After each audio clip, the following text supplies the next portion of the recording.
Welcome back to the Arbitrage.Run show. Yes, we're still alive, and we'll try to get this show in. I don't know, my internet, it seems pretty strong right now, huh, Kevin? Oh, you're coming across silky smooth at the moment, just like old times. That's because you've got 500 megabits download speed over there. Yeah, on a good day. It seems to be a good day, but welcome back. I guess you're still out, but you're tuning in, or I guess streaming from vacation. So that's your dedication. Yeah, I mean, I don't even know if it's like a vacation at this point. This is just like life It's a for me lifestyle. here. Yes, live from Kathmandu here.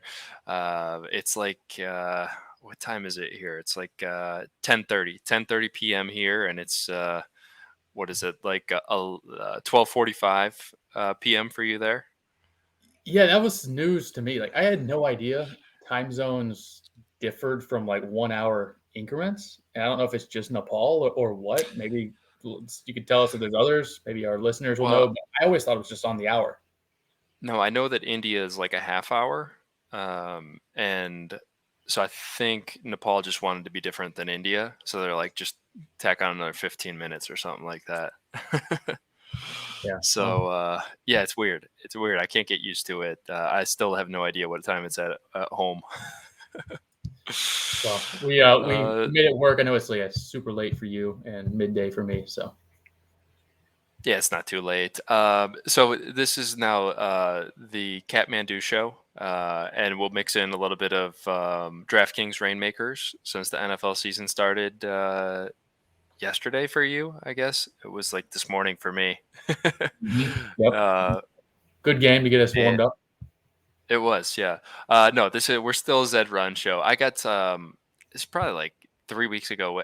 I guess it should back up. I went to Scotland first, played a bunch of golf with my dad, then went to Italy with my wife and saw like all of Italy. And somewhere along the way, I got a couple of messages on Twitter like asking if Zed was like officially dead because I had stopped like tweeting about anything Zed, which is very flattering. I mean, Zed has been unofficially dead for 2.5 years, depending on who you ask. But me not tweeting for like 2 weeks is like the official nail in the coffin, like the last a fanboy of Zed dropping off the grid absolutely does it for a couple of you out there. So thank you for that. Make it a silent exit, not anything grand. But no, can't get rid of us that easily. No, although I think last week was probably our least profitable week, like since we've partnered up. What is it, a year and a half ago or something like that now?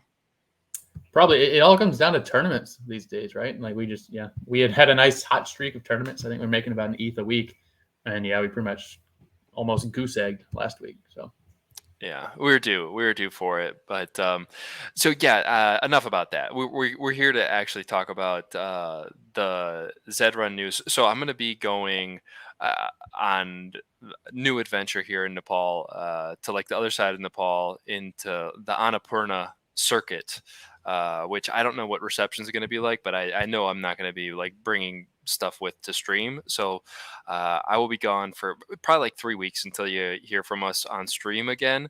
But we wanted to kind of break down the Zed blog that was released about their new vision, which I don't know, it was probably released almost a week ago now, right, Kevin? yeah, I think a little over a week, right? Yeah. So just wanted to provide a platform for everybody who always wants to know. They want you to tell them what to think. Me too. I want you to tell me what I should think about Zed right now, Kevin. That's what the entire Zed Run community, all what 500 of us left. Is that being generous? I don't know how many people are left. Play. I think there's more. I think there's like a couple hundred of us diehards left. I think there's a lot of people just like casually playing in the background that have no idea that we even exist or anything like Mm-hmm. that. But the diehards want to know what you think, and I want to know too because I've been tuned out for how long have I been gone? Like a month. Yeah, I Mm-hmm. think it's maybe a little over a month now. I don't know. Time is an illusion, right? So, and you said that you kind of read over the blog a week ago whenever it came out, and we're just gonna go through it because it's not even like fresh in your mind anymore, right? Yeah, let's I guess crack it open. I can kick it off with basically like it's a well-written blog in terms of communication. I think they hit on a lot of the high notes that people were wondering about. I liked the kind of where we were, where we are, where we're going approach of it. Um, Before we get too much in the details, I would say like vision's one thing, execution in a timely manner as envisioned is a whole separate thing. And that's where I think it may have fallen a little flat with a lot of the users just because, I mean, they've been burnt so many times before. You can kind of talk, but execution is key at the end of the day. And there's just not a lot of faith in the execution at the moment. Hopefully, we're proven wrong there, but I would say that was a reason why I feel like it was not as received as well as it was written, if that makes sense. Yeah, I think it's well written. Of course, I think it would be disingenuous for us to come on and say, "Oh, everything's great. Look at this vision is awesome." Uh, Bull Run Zed Run Mm-hmm. 2024. Hopefully, but yeah, talk is cheap at this point, right? I Yep. think over the past couple months, everybody in Zed Run has felt burnt out. Yeah, I mean, it's been over the past couple of years, right? We all go through these waves, but this just like fatigue of slow delivery and communication, like crash again. It's really hard to have faith in anything that is put out in any sort of communication without them actually consistently delivering on anything, whether it's what they say they're going to do or what we think they should do or anything like that. So yeah, I think that's the first point to make is um, everybody out there saying show us show us with actions, not words. I think that's totally fair, and we're saying the same thing, right? Yeah, exactly. And I mean, I didn't, I don't know if there's any organization we want to go in through this, but like, I think one of the big news was with Facundo stepping down. Um, I don't love how there just continues to kind of be this uh, Revolving door of revolving leadership. scapegoat, right? Yeah, it's. Yeah. I mean, at some point, you have to look in the mirror, and I don't know. I just first it was I don't know, whoever, then it was John Lee, and then it was Facundo. Like at some point, it becomes like a systemic issue rather than the executor, I guess. So that's worrisome a little bit, even though, yeah, I think a lot of his vision fell flat around the grinding kind of mobile style game. Yeah, it's tough. I mean, I guess I would start with the positives here, which is like I think this is the first time that we've ever seen Zed and VHS like really take accountability. Um, Maybe they could have even gone a little bit further in saying that we suck. But it's basically what it says here, right? Mm-hmm. I think the lack of a clear product direction is we all see it. There's no avoiding it. Like um, the reason that Zed has been so difficult for so long is that there's no clear vision, right? There's no alignment internally. There's no leader saying this is what we're going to do and it gets done.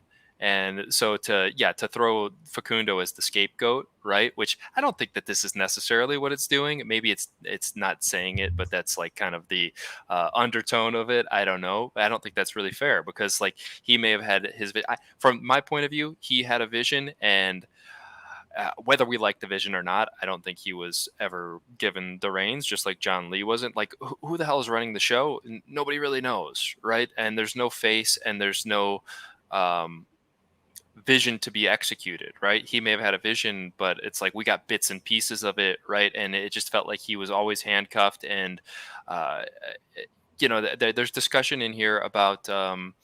The product, the development team, right? And I think that was Mm-hmm. another positive here is that they're outsourcing some of this development, especially on the user experience, and they're going to build on that in the future. But I think that's an obvious weak point that they've been dealing with for since the beginning of time, since the beginning of Zed Run. So I think that's something that Facundo struggled with. I mean, when you have a vision, right, and You need sit and goes now. You need aging now. Like you need all Mhm. these pieces. Like it doesn't work without the whole picture together. And you're constantly like dealing with a team that it just can't deliver, can't deliver. It's like how can you be expected to put something? Yeah, of course the game is gonna suck and just feel like a grind fest when you don't have all of these other pieces that make it fun again, right? So I Mhm. guess that's my 2 cents on the whole Facundo thing and the scapegoat, and a part of what I like about this and part of what I don't like. Does that make sense? Yeah, and you make a good point. It's very possible that Facundo just got fed up with the like lack of execution from his team and the devs, and said, you know what, it's not worth my time, not worth my headache. Obviously, the Zed community is relentless at times, so I mean, you got to love it to be able to um, kind of weather that for even as long as he did. So that could also be true. He could have been the one to step away. Yeah, I mean, I think most likely, like, it's great experience, right? Put this on the resume. You've got your Web3 experience, and that never goes away. So, uh, yeah. Moving back on here to what's in the blog, Kevin. They do outline some of their own weaknesses that they've had for a long Mhm. time. Communication, obviously, like to see it. Are they actually going to improve on it? That's what's still to be determined, right? Yeah, I did appreciate the self awareness for once. I mean, nothing here was really groundbreaking, but for once, yeah, they're saying it out loud. Um, so it gives you some confidence that at least they, yeah, are aware of their shortcomings. So this part was good too, recapturing Zed's original magic. They're acknowledging, right, that most of us don't enjoy the grind fest. I mean, Mhm. it's okay when you're winning money, but most people aren't, right? And even when winning money, like we want to have fun too, right? So that acknowledgement here that like the magic isn't there, and they know it, and they're going to try to right that wrong. Um, they haven't said that before, right? There's been this like kind of underlying like stubbornness of no, you guys are wrong. Our vision's right, right?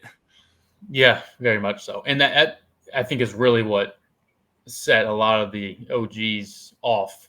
In fact, that like you had people who were newer to the company than the people who've been playing it for 3 years come in and have kind of no idea what the magic was, why people played Zed. They came in with a vision and really just completely altered the game from what people bought into 3 years ago.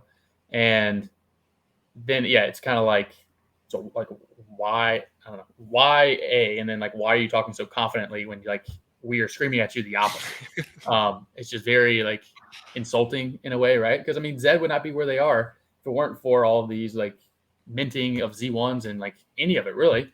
So to come in and just kind of discredit and in some ways belittle that voice that the OGs had and anybody who minted along the way, um, I think really started the spiral of sentiment that we are feeling right now.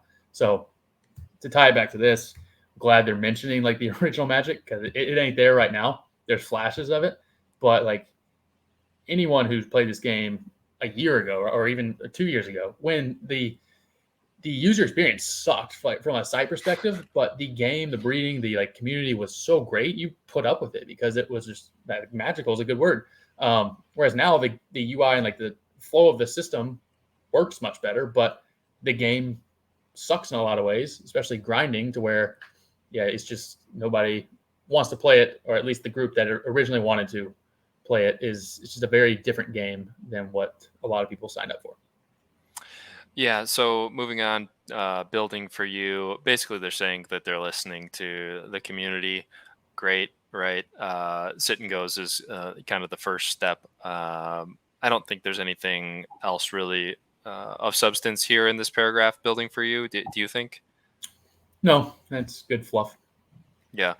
Breeding, though, I do like that they lead here with breeding because we've been Yes. talking about this for months. It's the most broken part of the game. You said it probably January or something like that. Um, and we've talked about all kinds of different ways to improve it. So I'm glad, uh, when you're structuring communication like this, you lead with the biggest thing, right? And so I think that there is some awareness there that yeah, fixing breeding can go a long ways in fixing the entire game and bringing the magic back. So I like that they're leading with breeding. Really interesting new thing here is the breeding catalyst and retirement. Hmm. That's I think that is that the biggest bombshell contained in here, maybe. I think so. Yeah. I mean, it's something we've been saying the last few months is like they had this breeding system set up and it feels broken or incomplete without this kind of upside catalyst style um, carrot out there.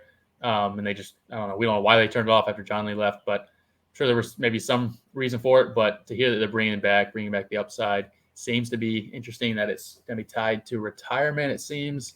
Um, the other thing that stood out here, because you always wonder, like, there's going to be different levels of catalysts, right? So it makes sense. It sounds like they're going to be stacking that based off of how many races the horses ran that you are retiring. Is that right? It says something to that effect in here. I Yeah.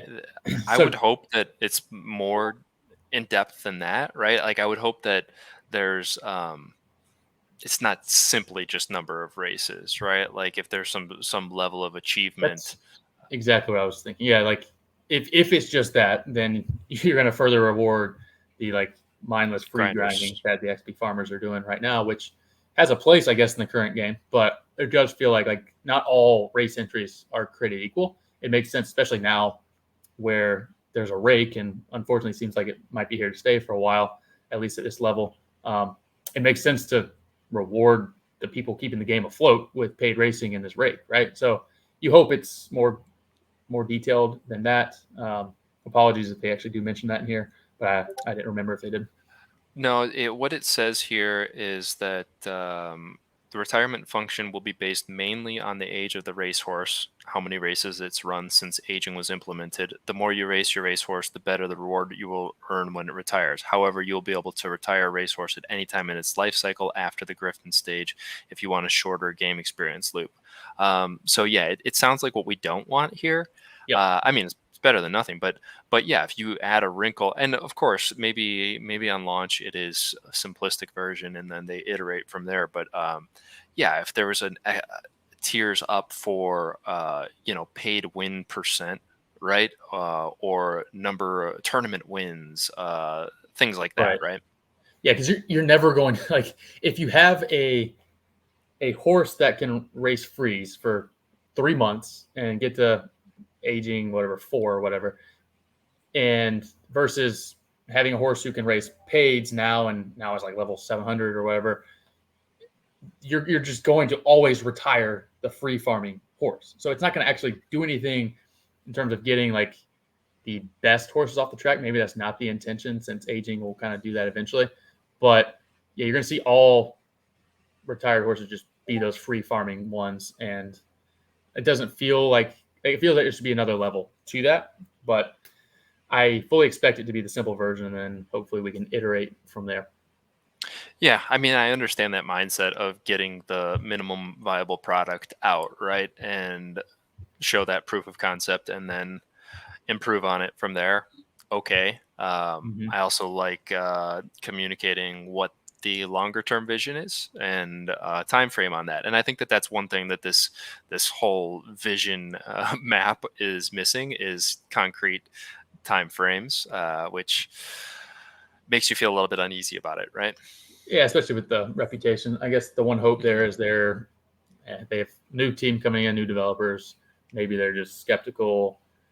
I mean, they want to get a better read on the output and the efficiency they can get output from those new devs, but can't be any less than what they've been getting. Yeah. Super breeds. There's not a whole lot of detail here, but it sounds like they're going to beef up the super breed outcomes based on catalysts, right?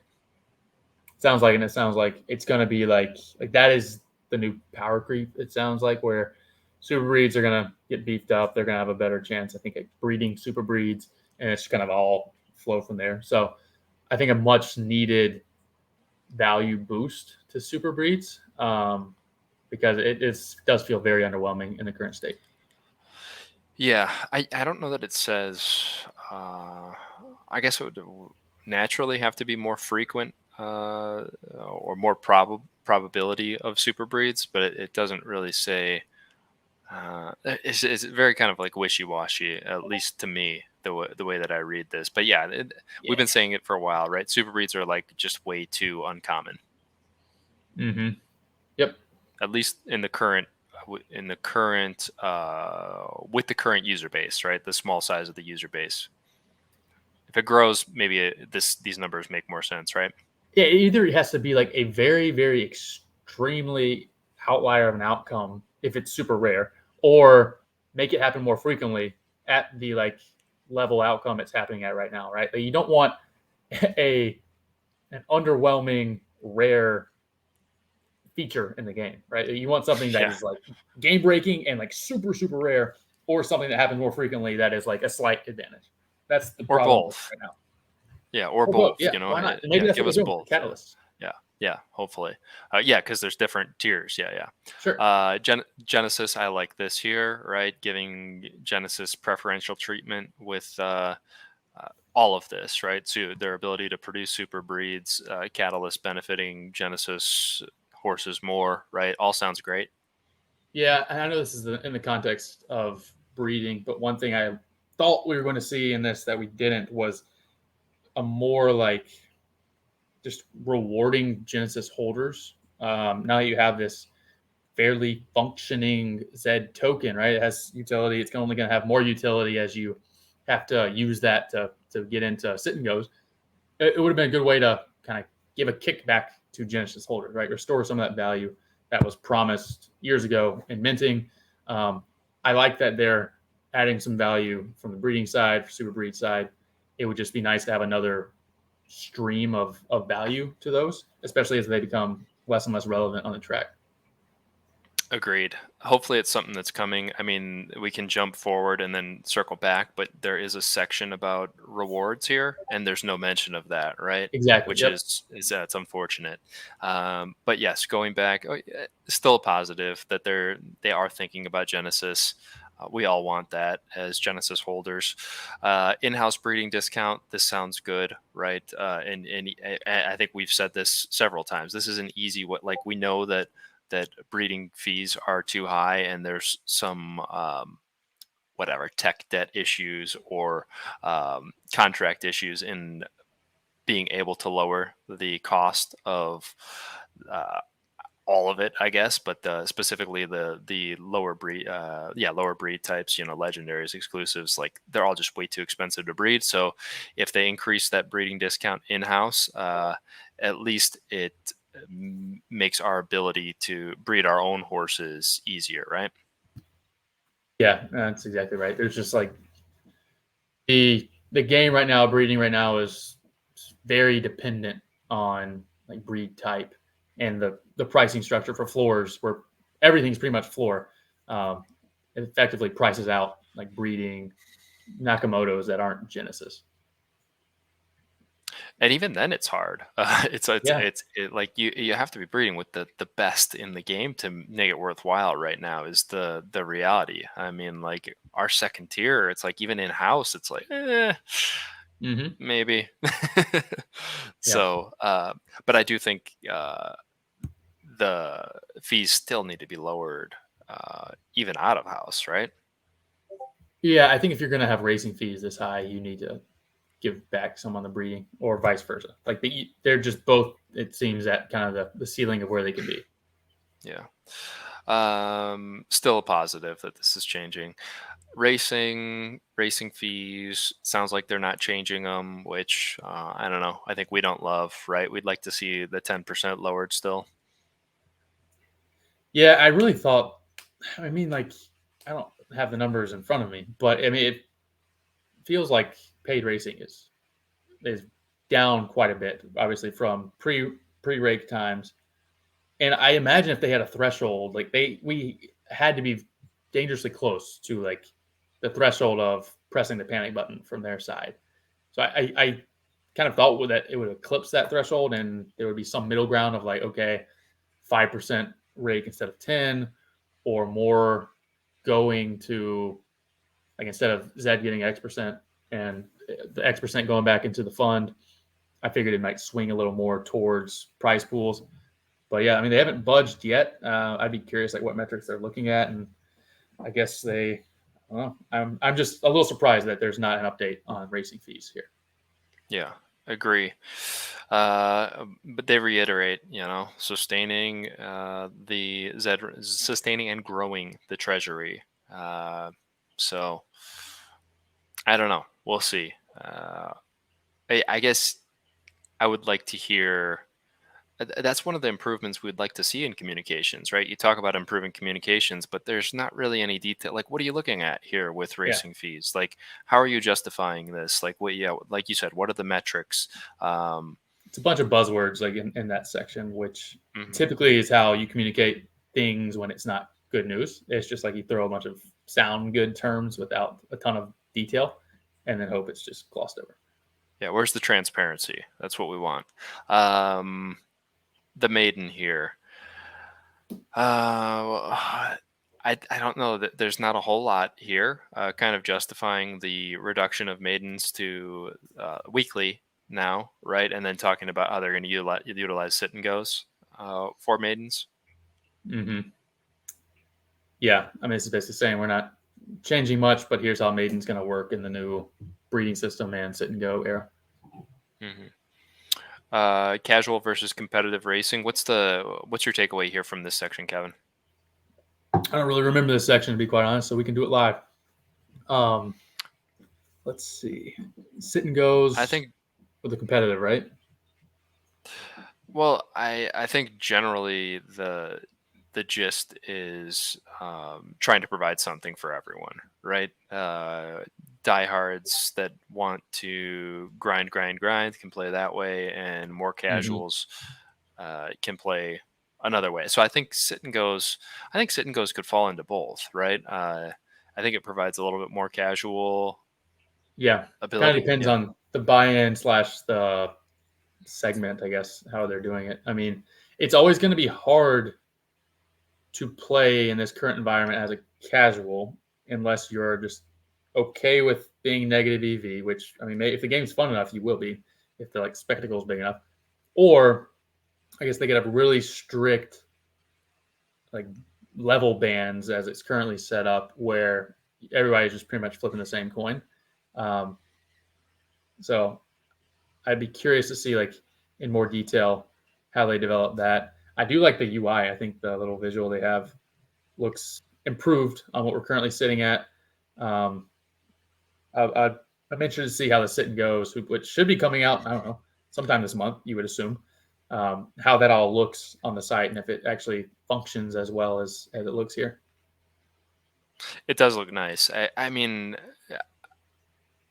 it's hard to overstate how big some user experience and user interface improvements, like, they could go a long ways with this game. Like, it's so stale, and like all the bugs are just like so old, right? They are, yeah. I mean, they still happen every once in a while. You're like, oh, I remember this one. That was thought we were past we're this. just we're just used to it now. It's like we're just like living with this hell of user experience, right? Yeah, It's absolutely. our I new life. mean, it's easy to be tunnel vision and like just kind of numb to it all because we've played it for so long. But the only way this game succeeds is this if the game like can grow to the masses, and a new a new player is not going to put up with the complexities or just like lack of intuitiveness in the site unless the game is throwing a bunch of money at them or it's insanely fun. So they need to get the site in order. It seems like a good step in the direction, pretty intuitive, but yeah, I fully agree that it is vital to the game's success. For competitive racing landscape, I just kind of read it over here. I like what they're saying. They're talking about I mean, as competitive racers, right?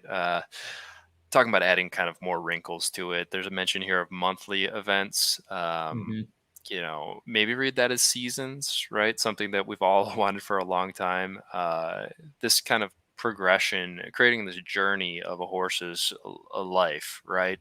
And then there is a mention here about more impactful catalysts await those capable of managing a long career. So maybe that's what we were talking about above, that was kind of missing from the catalyst vision, where if you manage a long, successful horse career, there's a big carrot at the end of the Yeah, rainbow. I maybe. I mean, the only way I could see them doing that quickly, because you have to have like a key metric, like what is success? Like what is a great successful long career? The only thing I could think of is like the level at which that horse is when you retire them, right? Because it either means you got away from the free racing at some point, or you spend a ton of money on XP multipliers. Um, but more than likely, it's a combination of using the XP tokens with some paid racing and getting some tournament wins.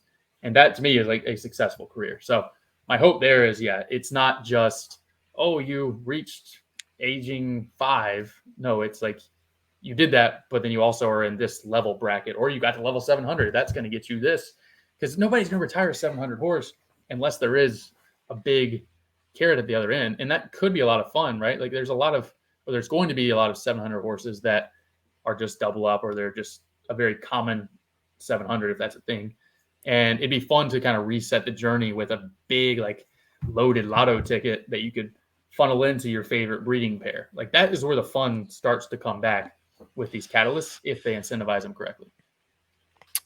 Yeah, so a lot of this is, and people have mentioned it, right? A lot of this kind of goes back to John Lee's vision that he communicated Year almost and a half. 2 years ago, Yeah. year and a half. Yeah, it was probably about the time that we like fully partnered up in our venture, Kevin. One thing that he talked about, and I've said this a bunch of times, I love this idea of tiered retirement rewards, and what he talked about. When obviously they didn't give him the power to do this, and maybe it was too complicated. I don't know. I mean, I assume their development team wouldn't have been capable of pulling it off, right?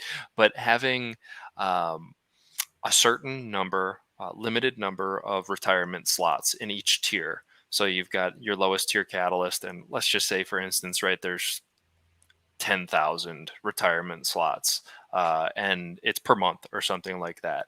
And really, you can throw in any glue and retire it, and you get the lowest tier catalyst. And then the next tier up, there's some sort of qualifier, right? And there's 5,000 of those for this cycle, this month, whatever. And those horses have to have, let's say, I don't know, 1,000 races or something like that to qualify, like an easy qualifier. And then the next tier up for the better catalyst, these horses have to have a 10% win rate and 1,000 races, and that they keep growing, right? And Mhm. um, something he talked about was like, if the slots don't fill, then the rewards get better the next cycle. So if there was let's say 10,000 for that lowest tier, then somehow that a reward, if it didn't fill, it improves for the next cycle or something like that. So then ultimately you have this like top champion tier retirement reward, and it would be like a progressive jackpot that's growing. And so like obviously we're not going to retire, let's say Ready Set Boom qualifies, we're not going to retire him for, let's say, I don't know, a million Z token and the best catalyst in the game. Like we're not going to do that right now, but if it rolls over for a couple cycles and that 1 million Z token grows to 10 million Z token, and then like finally we're like, there's maybe like Mhm. 5 stables like debating like, oh, it's getting close, like how are we actually valuing these horses? And it turns into like this game within the game of, how am I valuing this horse? What's it going to be able to and can I still breed it? Like that's another piece of the game. But I always loved that kind of vision. I know I kind of got off a tangent here, Kevin, but I've said that a bunch of times, and I think that would be a blast if they could incorporate that into this. Yeah, I mean the whole Z token economy working with the catalyst economy, I think, opens up a lot of doors for the game to get fun and like a market to be established, right? Like they already have some utility for it. I mentioned it before, sit and goes being funded, entry fee wise, using the Z token will be another big one. So then suddenly you winning or retiring for, like you said, a million Z token, you could be like, okay, I can either sell that, or the dream is like you could find ways to use it in game to kind of propel your stable up, right? Or do a little bit of both. So adding those extra wrinkles makes the game a whole lot more fun, a whole lot more of a journey. And I think that is what we mean when we say like the catalyst opens up a lot of doors. The ZED token being having more and more utility opens up a lot of doors. And then if you were able to layer on like a Genesis reward, like you could stake your Genesis horse, or whatever, and farm X amount of ZED token, then suddenly like that's a little more of an income stream, and it becomes like a functioning economy, a functioning currency. Yeah, like think about like we retire, ready, set, boom. Maybe there's a little ETH. Maybe they throw like I don't know 0.1% of racing fee to this top tier retirement slot, and it just keeps compounding, and you see that growing on the site as a progressive reward. Like Mm-hmm. okay, and there's 5 horses that qualify for it, and there's other people now striving to get their champion racehorse to qualify for this slot because they think that that jackpot is good enough now, right? And then maybe once you retire it, like if that's a Genesis horse that you're retiring, it becomes staked. You can still breed it however many times or whatever, but then now you're like constantly like in perpetuity maybe Mm-hmm. reaping a small percentage of racing fees or something like that. There's just like infinite ways, right? Yeah, just gotta the framework I think is getting there. Still very skeptical on like execution of this stuff, but I don't know. The game, like we still say it, the game could be so good if they can just get someone with clear vision and a team that can execute said vision. Um, and I think getting the feedback of players will go a long way in that as well, which something they kind of shied away from for a while. I think that will help too. Yeah, I mean it's tough with the size of the team and obviously where they're at with internal struggles that they're admitting to and all of this, right? But if there were I don't know, twice a month feedback groups and everything that they're working on, they're getting feedback from all these different demographics of users. That would go such a long ways in getting the pulse of the community, making the community feel like they care about what we think and all that Mm-hmm. kind of stuff. So hopefully that can be added into this vision as things evolve. Kevin, Zed token, you mentioned it. Just kind of outlining that, yeah, there's a ton of Zed token reserved for prize pools, right? Yep. And there's some issues with releasing that, right? Liquidity, not wanting to crash the market. Accessibility is a big one, and I think they solved that today. It looks like you can now purchase it through the Zed site, right? Mm-hmm. Yeah. So using fiat, you could just put some dollars in and buy it. Yeah, that's a great addition and something that I was like when they launched XP NFTs and you had to have Zed token to mint them. I was like, Right. how? But nobody knows how to get it. Like, how are new players going to come in? So, that was a big piece to the puzzle, I think. So I like that, kind of outlining the way this Z token economy should theoretically work. Something new in here is skin sales. That's cool. Hopefully, we get those custom skins that we've been waiting for 2 years, right? That'd be nice. Yeah. I won't hold my breath on it, but it'd be cool for sure. People like skins. Anything else here with the Z token stuff that you want to highlight, Kevin? I a little like intrigued by like the bonus rewards. Like, are we? What is the bonus? Is it like season based? Like top earner for the month gets a bonus? Is it just simply I don't know juicing pots of certain sit and goes? I don't really know, but yeah, it's just vague enough to catch my eye, but not have any Progressive clue what it is. jackpots.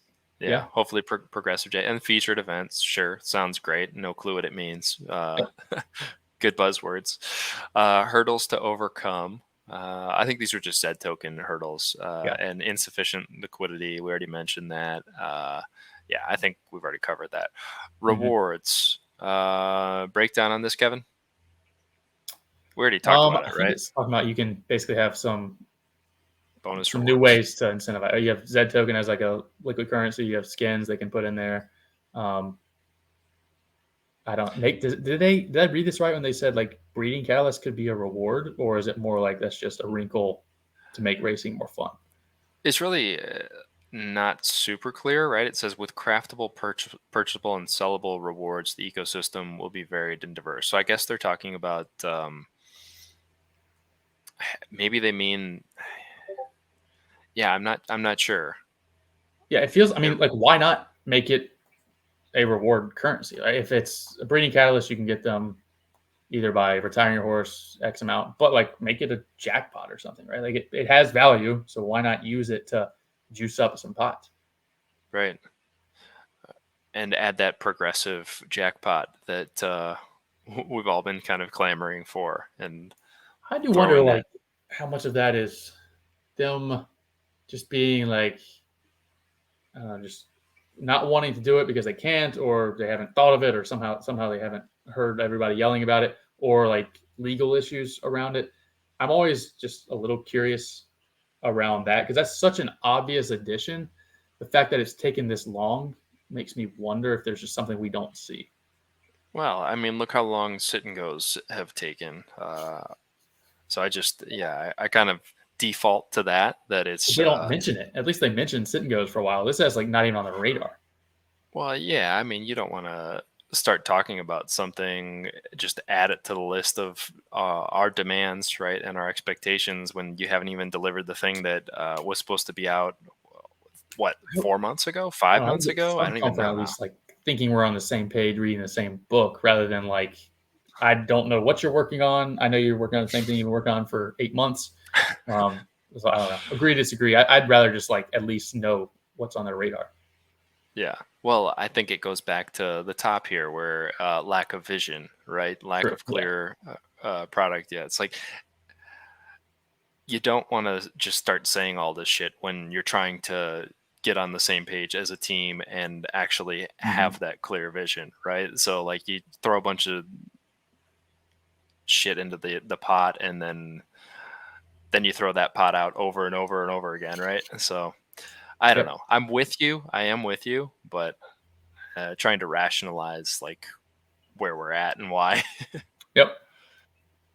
Other things here, new player experience. I mean, we've been talking about it for a while. Don't disagree. It's super important, right? It's amazing how there's like not not a market on the site yet. Like, how lucky are we to have Haku that like kind of saved us from OpenSea?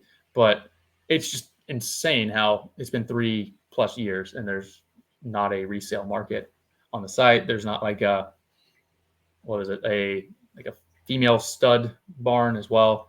Um, I feel like that's an oxymoron, but it's just crazy some of the things that have not happened yet. That like yeah, a new user would come in and they like expect a marketplace on the site. What a concept. Yeah. And back to the major improvements to UX and UI. I mean, they really hope that they are major and they do simplify everything, not just for helping onboard new users, but for all of our quality of life, the us that have been around for years. We can stop suffering with all the little things, right? Yeah, let's talk wagering. That's kind of the Oh yeah, last big thing I think about. that is the last big thing. Yeah. Third party wagering. I mean, this is a bombshell that's dropped here towards the bottom. Hmm. What does it mean? Don't really know. Odds coming back? Maybe.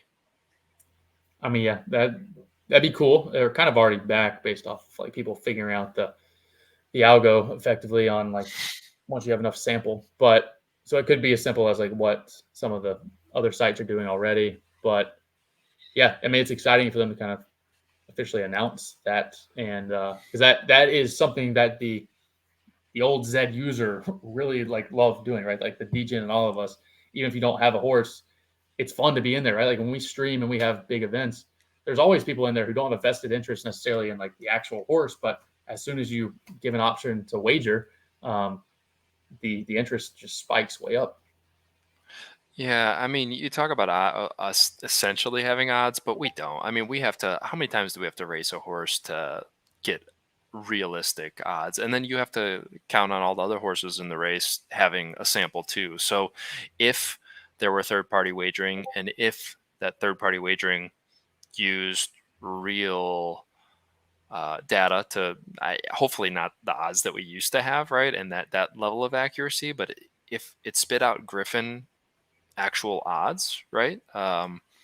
or odds for younger horses, right? Mhm. That would add some excitement. It's a balance, right? You don't want them to give away too much like they used to, because you still do want a game of discovery and that horse lifetime evolution, right? Like, you just don't want to know like right away, but there Like is like, that we rush of seeing it too. that toothpaste is kind of already out of the tube though, because they show us levels right away, and that's as correlated as like you could possibly be really to odds. Like if you know the level, you know you're racing in the right distance, and you know generally speaking, is it a double up or a variance horse? Like that is your hierarchy for odds. It's not that much more complex than that. I mean, isn't it more? Isn't variance more important than level, which is base ability, right? For Right. But odds, you yeah. could figure that out in 20 races, like and see. I get if you gave me a race in class four and we had each horse had like 20 races, I could rank them fairly convincingly of like here's the odds rank, here's the podium rank we would have with flames. But I think Here's levels where do that already.